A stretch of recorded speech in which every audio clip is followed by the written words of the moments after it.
mesmo estabilizado, o bipolar vai continuar com alterações de humor? Tomara que sim, né? Imagina um ser humano sem alterações de humor, né?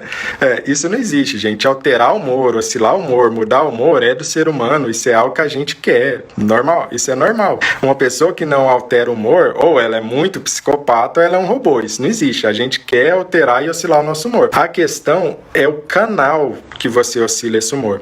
Então você pensa no canal. Então aqui está o meu humor mais eufórico, aqui está meu humor mais deprimido. E esse canal, a gente tem um canal de normalidade, onde que é normal eu alterar o meu humor e mudar meu humor ao longo do dia, dependendo do que está acontecendo. A questão é quando esse canal está super aberto, eu deprimo lá no fundo, fico super eufórico lá em cima. Isso a gente não quer. A gente quer uma oscilação do humor dentro de um canal que me permita viver a vida, manter estável as minhas relações, manter estável a minha produtividade, por aí vai. Então, oscilar o humor é normal. Oscilar o humor em grande medida, fora desse canal, aí sim é um problema. Um paciente bipolar estabilizado, o que é estabilizado? 1 a 2 anos no mínimo, sem nenhuma fase de humor. Se você não tem 1 a 2 anos estável, sem nenhuma fase de humor, você não está estabilizado. Existem aí questões para otimizar o seu tratamento.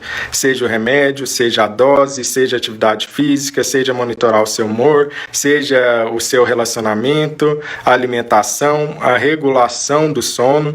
Existem várias coisas aí que precisam ser reguladas. Mas a pessoa com transtorno bipolar que tem 1 a 2 anos de estabilidade de humor, vida que segue, vida normal, né? Vida completamente normal como qualquer outra. Vai ter as dificuldades que todo mundo tem, vai ter oscilação de humor que todo mundo tem, vai ficar triste quando acontecer algo triste, vai ficar alegre quando acontecer algo alegre. Então, vida completamente normal. E hoje em dia é possível falar isso. Bipolaridade não tem cura, mas tem controle. 100% de controle e tratamento adequado, 100% de tratamento adequado e controle e vida normal. Se você faz tratamento adequado. Ah, Renato, mas eu não melhorei e eu já estou tratando há um tempo. Mas você recebeu o diagnóstico com 50 anos de idade, já tinha usado 30 anos de antidepressivo e agora a gente tem um trabalhão para desfazer isso. Então, quando a gente vê aquelas pessoas que não estão melhorando, a gente tem que fazer um checklist do que está acontecendo. Será que é o remédio? Pode ser. Será que não é o remédio, mas é o tratamento não medicamentoso? Será que é isso? O tratamento não medicamentoso que não está legal, né? Ou pode acontecer de já ser alguém que cronificou a doença, recebeu o diagnóstico muito tardiamente na vida e a gente vai demorar bem mais para estabilizar. Ainda assim estabiliza, porém demora mais. Isso que a gente tem que ver e observar. Igual qualquer doença na face da Terra. Então você recebeu o diagnóstico de diabetes com 20 anos de idade, faz atividade física todo dia, alimentação adequada todo dia, começou a usar o remédio e nunca parou. É igual a pessoa que recebe o diagnóstico com 50 anos, já tem 30 anos de doença, tá obeso, nunca pisou numa academia? É igual? É óbvio que não é igual, né? Aquela pessoa com a diabetes com 20 anos tratando certo é muito diferente da pessoa com 50 anos que não trata. Bipolaridade é a mesma coisa. Quanto mais cedo diagnostica, melhor responde.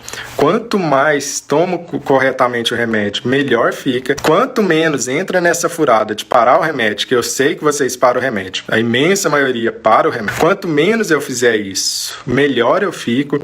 E quanto mais eu fizer das técnicas não medicamentosas, que não é só o remédio, é o sono regular, é a atividade física, é a alimentação, tem que parar de tomar café, tem que parar de beber. E parar de me perguntar se pode beber nos stories.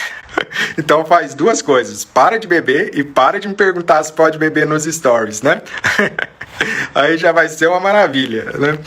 Parar com esse negócio de nicotina, de maconha, se não parar com isso, fica muito difícil estabilizar igual qualquer coisa.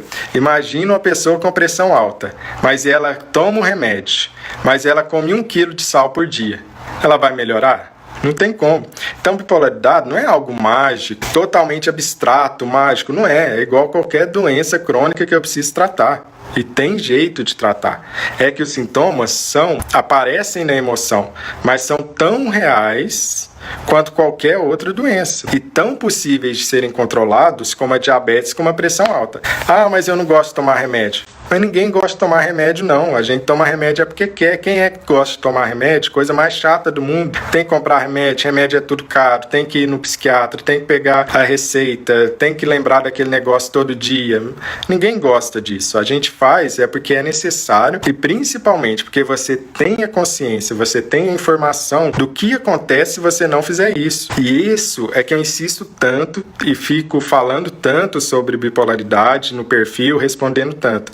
Porque se você não tem o conhecimento, se você não sabe tudo o que a humanidade já sabe do que acontece com alguém com transtorno bipolar, se ele não tratar, pode acontecer de você cair nesse tipo de ilusão, que tratar não é necessário, que tem como viver sem um remédio, vai dar certo, e por aí vai. O conhecimento protege, a informação salva. Informação protege, conhecimento protege, principalmente se a gente está falando de algo que não é apendicite. Tem um tipo de doença aguda, que tem uma resolução aguda, eu não preciso ficar elaborando muita coisa. Eu vou lá e faço algo em um dia e acaba, né? Já está tudo bem. Quando eu estou falando de algo crônico, que é para a vida toda, eu preciso ter conhecimento para me proteger. Eu preciso ter conhecimento, ter informação, eu tenho que saber mais do que o especialista que está do outro lado, se possível. Então, você tem que ser a pessoa que mais sabe de bipolaridade, porque a informação, o conhecimento que você vai ter sobre bipolaridade vai te salvar. E não só você, porque não existe um bipolar que não tenha 10 bipolares na família. Não existe isso. Se você é bipolar ou recebeu o diagnóstico de bipolaridade e não tem pelo menos mais umas 10 pessoas na sua árvore familiar que é bipolar também, esquece, seu diagnóstico está errado. Mas aí, mas não tem ninguém com diagnóstico bipolar. Mas você tem um monte de gente que é alcoólatra, você tem um monte de gente que cometeu suicídio, você tem um monte de gente com personalidade difícil, que é irritada, que é instável, não para no emprego, já teve 3, 4 divórcios. Tem um monte de gente desse aí na família. Mas não receberam o diagnóstico bipolar. Não receberam o nome, mas são. Toda vez que a gente vai coletar a história da família de alguém com bipolaridade, você tem que perguntar: e problema com álcool? E histórico de suicídio? E pessoas que são muito difíceis, muito instáveis, muito irritadas, muito agressivas, não tinha, não? Por quê? Porque isso que a gente está fazendo aqui, de conversar sobre bipolaridade, é algo novo, né? Graças a essa modernidade e tudo. Mas antes, as pessoas não recebiam diagnóstico. Não vai ter um vô de vocês que vai ter recebido diagnóstico de bipolaridade. Vai falar que surtou, que saiu por aí, era uma pessoa difícil, não sei o quê. Não vai ter.